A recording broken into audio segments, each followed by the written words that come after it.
നമുക്കറിയാം ഉമറുൽ ഫാറൂഖിനെ കുറിച്ച്. ലോക ചരിത്രത്തിലെ ഏറ്റവും വിസ്മയിപ്പിക്കുന്ന ഭരണാധികാരിയാണ് ഉമറുൽ ഫാറൂഖ്. ഉമറുൽ ഫാറൂഖിന്റെ അടുത്ത് ഒരു സാധാരണക്കാരൻ വന്ന് ചോദിച്ചു, അല്ലേ ഉമറെ, നിങ്ങൾ ഒരുപാട് സമ്പത്തും ധനാഢ്യനും ഭരണാധികാരിയുമാണല്ലോ, നിങ്ങളെ സമ്പത്തിൽ നിന്ന് എനിക്ക് കുറച്ച് തരുമോ എന്ന് ചോദിച്ചു.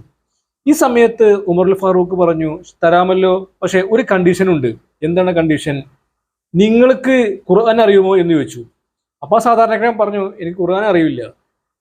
ഞങ്ങളുടെ ഭരണം ഏൽപ്പിച്ചു കൊടുക്കുന്ന വ്യക്തികൾക്ക് ഖുർആൻ അറിയൽ നിർബന്ധമാണ്, അതുകൊണ്ട് ഖുർആൻ നിർബന്ധമായി പഠിച്ചിരിക്കണം എന്ന് പറഞ്ഞു. എന്നിട്ട് ഉമർ പറഞ്ഞു, നിങ്ങൾ ഒരു കാര്യം ചെയ്യൂ, നിങ്ങൾ ഖുർആൻ പഠിച്ചു വരൂ എന്ന് പറഞ്ഞു. അങ്ങനെ ആ സാധാരണക്കാരനെ പറഞ്ഞയച്ചു. പിന്നീട് ഒരുപാട് കാലം കഴിഞ്ഞിട്ടും ഇദ്ദേഹത്തെ കാണാൻ പറ്റിയില്ല, തിരിച്ചു വരുന്നില്ല.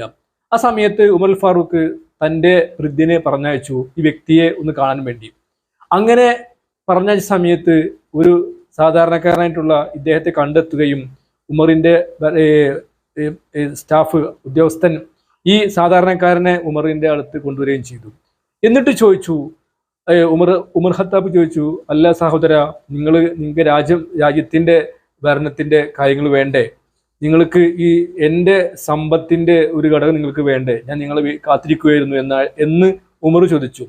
ആ സമയത്ത് ആ പാവപ്പെട്ട ഈ സഹോദരൻ കരയുകയായിരുന്നു. അപ്പോൾ ഉമർ ചോദിച്ചു, അല്ല സഹോദര, എന്താണ് നിങ്ങൾ കരയുന്നത്? അപ്പോൾ അദ്ദേഹം കരഞ്ഞുകൊണ്ട് പറയുകയാണ്, അല്ലേ ഉമറെ, എനിക്ക് ഇനി ഒന്നും ആവശ്യമില്ല എന്ന് ചോദിച്ചു. എനിക്ക് ആവശ്യമില്ല, ഞാൻ ഖുർആൻ പഠിച്ചു എന്ന് പറഞ്ഞു. ഓ, നിങ്ങൾ ഖുർആൻ പഠിച്ചു അല്ലേ? അപ്പൊ നിങ്ങൾ ഖുർആൻ പഠിച്ചെങ്കിൽ നിങ്ങളെ ഏറ്റവും സ്വാധീനിച്ച ഖുർആൻ ആയത്ത് ഏതാണ് എന്ന് ചോദിച്ചു. നിങ്ങളെ ഏറ്റവും സ്വാധീനിച്ച ഒരു ആയത്ത് ഉണ്ടാവുമല്ലോ, നിങ്ങളെ മനസ്സ് മാറ്റിയ ആ മനോഹരമായിട്ടുള്ള ഖുർആൻ വചനം ഏതാണെന്ന് ചോദിച്ച സമയത്ത് അദ്ദേഹം കരഞ്ഞുകൊണ്ട് പറഞ്ഞു, സൂറത്ത് തലാഖിലെ ഒരു വചനമാണ് ഉമറെ എന്നെ മാറ്റിയത്. ആ തലാഖിന്റെ ഖുർആന്റെ വചനം ഞാൻ വായിച്ച സമയത്ത്, പഠിച്ച സമയത്ത് എനിക്ക് മനസ്സിലായി, ഇനി എന്നെ രക്ഷപ്പെടുത്താൻ ഉമറിനെ ആവശ്യമില്ല.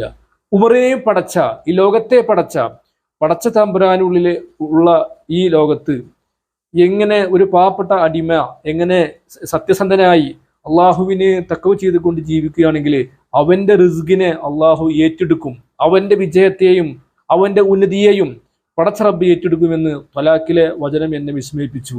അതുകൊണ്ട് ഉമറെ, എനിക്കിനി ഉമറിന്റെ ആവശ്യമില്ല. ഞാൻ അള്ളാഹുൽ ഭാരമേൽപ്പിച്ചു, എൻ്റെ റിസ്ക് അള്ളാഹ് തരുമെന്ന് എനിക്ക് ഉറപ്പായി. പക്ഷെ ഞാൻ നന്നായി പണിയെടുക്കുന്നുണ്ട്. പക്ഷെ എങ്കിലും എൻ്റെ തവക്കൽ ചെയ്തുകൊണ്ട് ഞാൻ അള്ളാഹുൽ ഭാരമേൽപ്പിച്ചപ്പോൾ എനിക്ക് വളരെ മനസ്സമാധാനമായി. ഇനി എനിക്ക് ഒരാളെയും ആവശ്യമില്ല, ഈ ഭൂമിയിൽ എനിക്കിനി അള്ളാഹ് മതി എന്നുള്ള മറുപടിയാണ് ഉമറിനെ വിസ്മയിപ്പിച്ചത്. അതാണ് പരിശുദ്ധ ഖുർആന്റെ ഏറ്റവും വലിയ വിസ്മയകരമായ മാറ്റം എന്ന്